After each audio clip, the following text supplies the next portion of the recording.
This is the Football Radio Show Sunday Six Pack. Hello and welcome to the Sunday Six Pack, where we crack open six of the tastiest stories in the NFL. Cheers, my brother. Week 1 of the 2016 season. Oh, hold on. Oh, yeah. Oh, baby, it's back, and we couldn't be more stoked. Totally and stoked. Speaking of stoked, dude, Number LA, 6. the Rams are back, man, and this city is buzzing with excitement, dude. Dude, man, they are selling a ton of tickets. The fans are hyped up, man.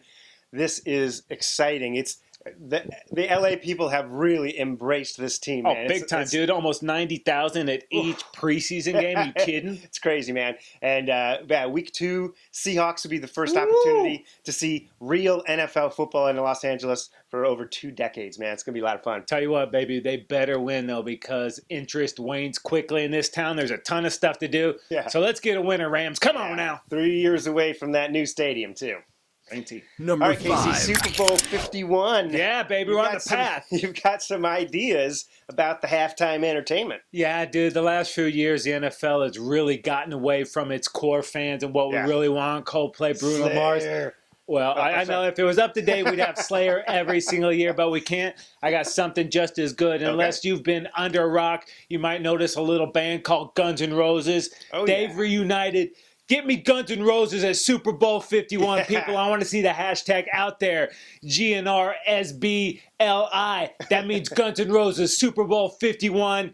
Make your voices heard. Get it out there, and let's get the Gunners for Super Bowl, baby. Yeah. Make it happen. Halftime show worth watching, man. That's right. That's what Number I'm talking 4. about. All right, Dave. Every offseason, the NFL does a pretty good job of tweaking rules and making improvements. This year, they're going to mess with the touchback. Right. Now, if it goes in the end zone, you get it out at the 25. Right, and this was supposed to decrease the amount of kick returns, obviously, encouraging teams to just take a knee and get it at the 25. Well, what seems to be happening is kickers are putting it higher in the air, trying to get it right around the 1 or just inside the goal line there, forcing the guys to take it out and then hoping to pin them inside the 25. It might actually backfire on the league and increase the number of kick returns rather than decrease the number of kick returns. Yeah, I'm all about player safety, but I love the kick return, one of the so most exciting. exciting elements of the game. Hopefully they work it out. NFL says they're going to check it out in a few weeks and see what's happening. Number All right, 3. Casey, next story. Tom Brady suspension. This thing seemed like it would never, ever end, but finally, Tom Brady's actually suspended for the first 4 games of the season. 2 Man. years later, we're still talking about Tom Brady's deflated balls, man. Crazy. Right? Well, a lot of people aren't stoked in the New England area, except for the Garoppolo family. They're completely stoked. Exactly. 2001 was the last time that the Patriots haven't had Tom Brady start this season. Man. Garoppolo, you know he's going to be well coached. He's got a good team to rely on.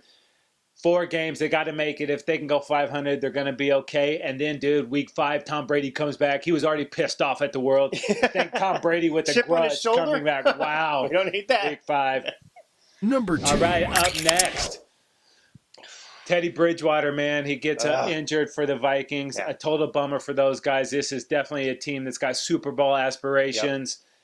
They make a trade with the Philadelphia Eagles. They bring over Sam Bradford, and this is actually one of those cases where it's a win-win for both teams and everybody involved. Yeah, except for Teddy B. Obviously, huge disappointment for Teddy Bridgewater. We were looking for him to take that next step, and this was a Super Bowl caliber team. Now it's back to that again with Sam Bradford. If he can stay healthy, he's a quality quarterback that can definitely manage that great run game and great defense that the Vikings have, and they are definitely Super Bowl caliber there. But you look at it from Sam Bradford's perspective, heck, he didn't really even want to go to Philly once they decided to get Wentz and that whole deal went down that way. He's happy to be out of that situation. He's got a great team around him.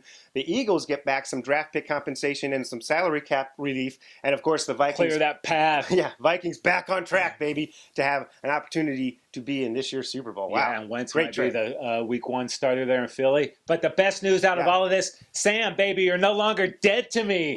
Now that you're the Vikings, I can root for you to do well. Reunited with the Adrian Peterson and all you backfield. Vikings, I'm pulling for you. Teddy B, get healthy, my brother. All right, Number Casey, more 1.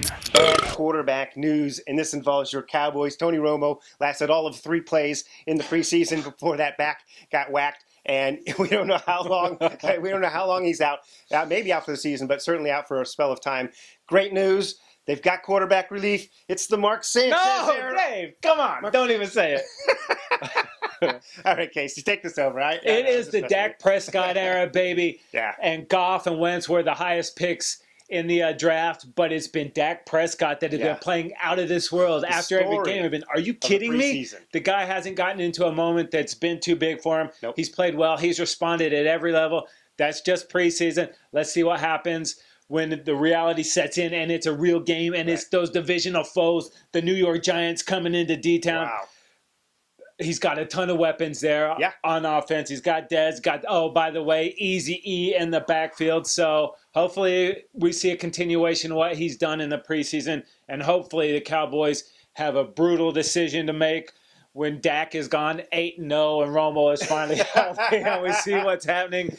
I'd hate to see him Wally Pep Romo, but that would be a good problem to have. Man, it's going to be exciting. I don't know what to expect, but I'm rooting for Dak to do it. And I think everybody's kind of rooting for Dak, man. The way he played in the preseason was so much fun to watch. It's a great story, man. All right. That is going to do it for this episode of the Sunday Six Pack. Make sure you hang out at footballradioshow.com all season long. We're going to have Rams and all 32 NFL teams right here. He's Dave. I'm Casey. We're out of here.